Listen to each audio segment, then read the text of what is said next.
Okay, so if we discuss about electrical energy, so we know that in our everyday life that we have different type of appliances in our daily life which we use to transfer electrical energy. So we are going to discuss about that one. Let's suppose if we talk about a heater, we are talking about concept of energy or electrical energy.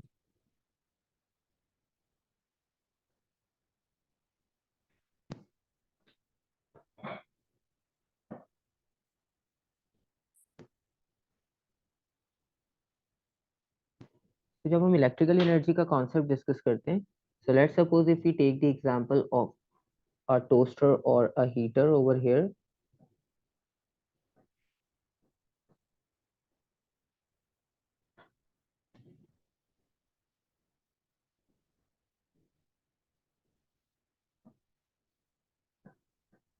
So heater में अगर हम energy का transfer देखें, क्योंकि energy के बारे में हमने बेसिक्स पढ़ा है कि energy can only be transform from one into another form of energy. So energy जो है वो क्रिएट या डिस्ट्रॉय नहीं हो सकती। So there will be also only a transfer of energy takes place. So अगर हम हीटर की बात करें, तो हीटर का पर्पस क्या है कि वो किस फॉर्म में कन्वर्ट कर रहा है एनर्जी को, from electrical to Heat energy? heat energy. So there will also a change of form over there.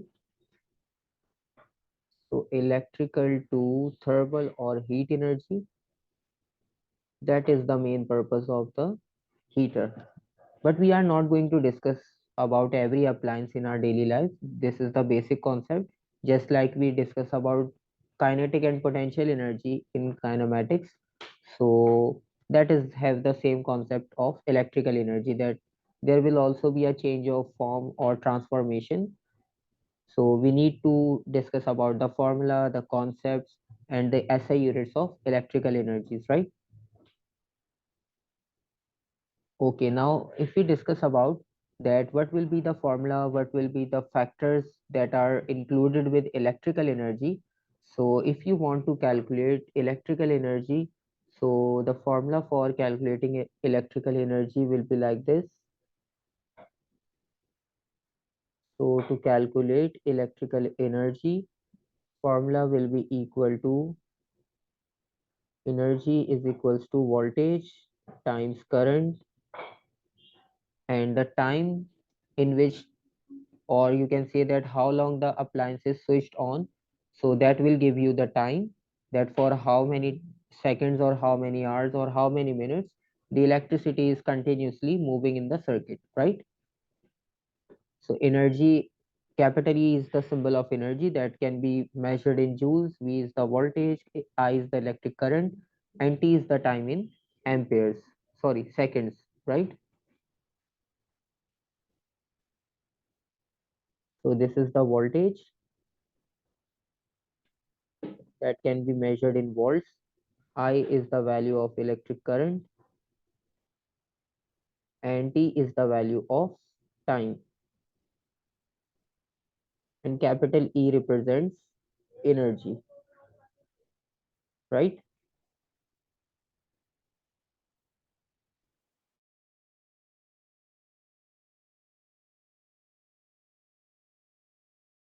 और इंडिविजुअल इनके एसआई यूनिट्स के बारे में बात की जाए, तो what will be the SI unit of energy, that is important. So SI unit of energy will be equal to joules. In short, we can write it with J, right? Any confusion? No. Okay अच्छा, अब यहाँ पर एक time का factor भी include है, तो time भी इम्पोर्टेंट है. तो कंपलसरी नहीं है कि जो हैवी अप्लायंस होगी वो ज़्यादा एनर्जी कंज्यूम करेगी. लेट सपोज अगर हमारे पास हैवी अप्लायंस, अगर हम हमारे नॉर्मल फैन की बात करें, तो वो काफ़ी इलेक्ट्रिस जो है वो एनर्जी कंज्यूम करता है. लेकिन अगर हम उसको बहुत शॉर्ट टाइम के लिए वहाँ पे जो है वो ऑन करते हैं और बहुत शॉर्ट टाइम में उसे ऑफ भी कर देते हैं, तो वो इतनी एनर्जी कंज्यूम नहीं करेगा as compare to the other appliance which consumes less amount of energy but continuously consuming energy for very long time, right? सो ये सब प्रोसेस इंक्लूड होते हैं, तो इसलिए यहाँ पे टाइम का फैक्टर इंपॉर्टेंट है कि आप जितने टाइम के लिए अप्लायंस यूज करोगे तो आपके पास वो उतनी ही एनर्जी कंज्यूम करेंगे। तो टाइम भी एक इम्पॉर्टेंट फैक्टर है। ठीक है, let's suppose if we take example of iron and a heater. ठीक है, तो आयरन और हीटर में से कौन सी अप्लायंस जो है वो ज्यादा एनर्जी कंज्यूम कर सकता है? Heater? हीटर और आयरन? Oh, iron. टेम्परेचर तो बहुत हाई होता है। ठीक है, शॉर्ट टाइम में वो बहुत एनर्जी कंज्यूम कर लेता है। तो let's suppose if we take example of iron and heater. तो लेट्स सपोज अगर हम पहले आयरन के बारे में लिखते हैं, तो आयरन की जो पावर है, क्योंकि अभी हम पावर का भी कॉन्सेप्ट डिस्कस करेंगे तो ये चीज़ें सब लिंक हो जाएंगी। तो आयरन की पावर है 1 kilowatt, that is the power of iron. और आपने उसको टर्न ऑन किया फॉर 1 आवर, तो इसकी एनर्जी कंजम्पशन हमें पता चल जाएगी कि 1 आवर में कितना एनर्जी कंज्यूम कर रहा है, right? And if we compare it with an other iron, और उस सेकंड आयरन की जो कैपेसिटी है that is equals to 2 kilowatt. तो अगर इन दोनों की एनर्जीज को सेम करना हो तो सेकंड आयरन को कितने टाइम के लिए हमें जो है वो ऑन रखना होगा? 2 hours. 2 आवर्स, तो वो तो डबल हो जाएगा। The first iron for 2 hours? हाँ, या तो हम फर्स्ट आयरन को 2 आवर्स कर दें और इसे 1 आवर रखें, वरना सेकेंडली अगर हमारे पास फर्स्ट आयरन 1 आवर के लिए ऑन थी तो हम इसे 30 मिनट्स के लिए ऑन कर सकते हैं, right? So in both case, iron 1 and iron 2 will consume same amount of electrical energy, right? Because there is a difference of time. Iron 1 को 1 आवर के लिए ऑन रखा, आयरन 2 को 30 मिनट्स के लिए, तो दोनों का जो एनर्जी कंजम्पशन है वो सेम हो जाएगा, right? Okay, any confusion? No, sir. Okay. अच्छा, एनर्जी का कॉन्सेप्ट इतना डिटेल नहीं है क्योंकि हम इसमें सिर्फ इलेक्ट्रिकल एनर्जी ही की बात कर रहे हैं, और एनर्जी का कन्वर्जन यहाँ पर जो है वो आपने मेन फोकस नहीं करना। ना आपसे एनर्जी के कन्वर्जन के बारे में इतना पूछा जाएगा इस चैप्टर में, क्योंकि वो हमारे पास वर्क एनर्जी पावर के चैप्टर में पहले इंक्लूडेड है। अब जो मेन टर्म आपके पास नेक्स्ट है यहाँ पर, that is of electrical power.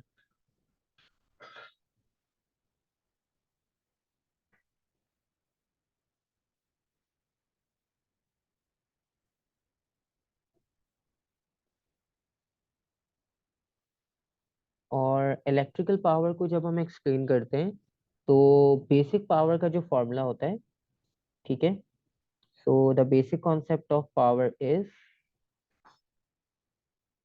Rate of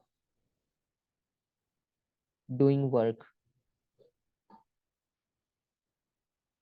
हमने ईएमएफ में वर्क डन का कॉन्सेप्ट पढ़ा था, राइट? Yes. और उस वर्क को करने के लिए जो एनर्जी रिक्वायर्ड होगी that is electrical energy, right? और जितने शॉर्ट टाइम में हम वो वर्क डन कर लेते हैं, सो इट मीन्स दैट उतनी ही ग्रेटर हमारी पावर होगी। और जितने लॉन्ग टाइम में हम वो वर्क डन करते हैं तो उतनी लेस हमारी जो है वो पावर होगी, राइट? तो एक कॉन्सेप्ट तो ये हो गया इलेक्ट्रिकल पावर का। और अगर हम इसको फॉर्मूला वाइज लिखें, so according to the formula power can be written as P is equals to W over T, right? Yes. अच्छा, अब जो हमने ईएमएफ में वर्क डन का फॉर्मूला लिखा था, so if you remember what is the formula of that work done? EMF is equals to rate of work done on a unit charge in moving from one point to another, right? So that is the formula for EMF, और वो work done को define कर रहा था, ठीक है? तो in short अगर हम देखें तो वो ईएमएफ का फॉर्मूला कुछ इस तरह से था, V is equals to W over Q, right? वरना आप बेसिक डेफिनेशन भी देख सकते हो, work done on a unit charge that is equals to EMF, EMF भी वोल्टेज है, वी से रिप्रेजेंट करते हैं, तो V is equals to W over Q. ठीक है। अब यहाँ पर अगर हम वर्क डन को रिप्लेस करना चाहें वोल्टेज और चार्ज से, ठीक है, तो हम उसे रिप्लेस इजीली कर सकते हैं। So power will be equal to V times Q divided by time, क्योंकि ये Q यहाँ पर क्रॉस मल्टीप्लाई हो जाएगा W के साथ, तो W is equals to V multiply by Q, right. ठीक है। Sir, can you repeat the last formula? Okay, so the basic formula for EMF is equals to W over Q, work done on a unit charge. So that is the basic formula for EMF or a voltage. तो जो work done है उसके लिए हमने W mention किया, जो charge है उसके लिए Q मेंशन किया, और V जो है वो वोल्टेज होगा, राइट। तो अगर हम यहाँ से वर्क डन को सेपरेट करते हैं तो formula will be like this, right. W is equals to V Q, अगर ये यहाँ पर क्रॉस मल्टीप्लीकेशन हो जाती है दोनों की। ठीक है। तो Okay. यहाँ पर भी हमने इस W को वी क्यू लिखा है। ठीक है, कन्वर्जेंस करना आपको नहीं याद रखना, लेकिन सिर्फ बेसिक कॉन्सेप्ट से हम ड्राइव कर रहे हैं। अभी बस एक सिंगल स्टेप में इसका फाइनल फॉर्मूला आ जाएगा, और आपने वही फॉर्मूला बस याद रखना है अगर कॉन्सेप्ट आप याद नहीं भी रखते। अच्छा, अब इसमें से Q ओवर T को अगर हम सेपरेट करते हैं, लेट सपोज अगर हम Q ओवर T को सेपरेट देखें, तो क्या वो क्वांटिटी किसी और क्वांटिटी का फॉर्मूला है या नहीं? क्या Q ओवर T किसी और डेफिनेशन को डिफाइन करता है, किसी और क्वांटिटी को डिफाइन कर, rate of flow of charges Q over T? Sir, I can't remember. Okay, if you remember the formula of electric current, I is equals to Q over T, right? So that is the formula of electric current. I is equals to Q over T. So it means that हम Q over T को replace करके I लिख सकते हैं simple. तो power का जो final formula होगा that will be equal to P is equals to voltage times electric current, right?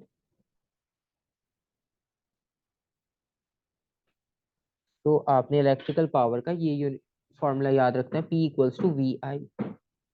Okay.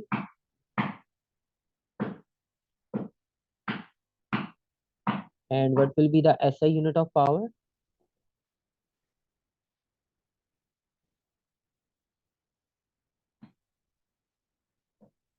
If we talk about the SI unit of power, so the SI unit of power is equals to watts, right? Yes. So the basic formula for power is P equals to VI. लेकिन let suppose अगर आपके पास resistance given हो question में, ठीक है, अब इस formula में रेजिस्टेंस नहीं है। ठीक है, हमने अगर रेजिस्टेंस की टर्म्स में सॉल्व करना हो पावर को, तो हमारे पास फॉर्मूला डिफरेंट होना चाहिए। ठीक है, तो लेट सपोज अगर हम रेफरेंस लेते हैं ओम्स लॉ का, so what is the formula of Ohm's law? V equals IR. V is equals to IR. तो हमने रेजिस्टेंस को प्लग इन करना है इस इक्वेशन में, क्योंकि हमें रेजिस्टर की वैल्यू चाहिए, और हमारे पास P इक्वल्स टू वी आई में रेजिस्टर का कंपोनेंट नहीं है, तो हमें उस रेजिस्टेंस को वहां पर ऐड करना है।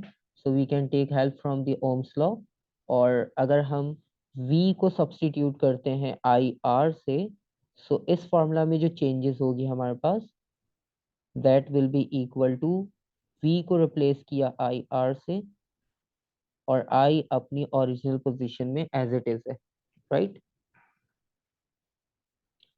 सो एक फॉर्मूला आपके पास और बन सकता है, P is equals to I square R, right. So this will be an other form of formula of power, right?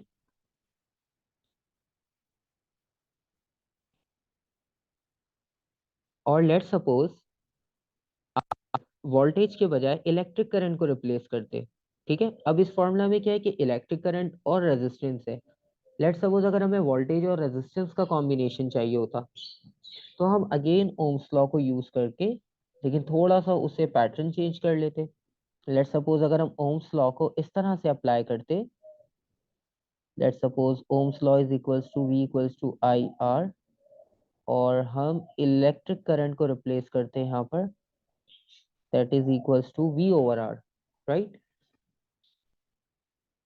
सो अगर हम P equals to V I जो फॉर्मूला है पावर का, वहां पे इलेक्ट्रिक करंट की value V over R substitute करें, तो फाइनल रिजल्ट क्या होगा?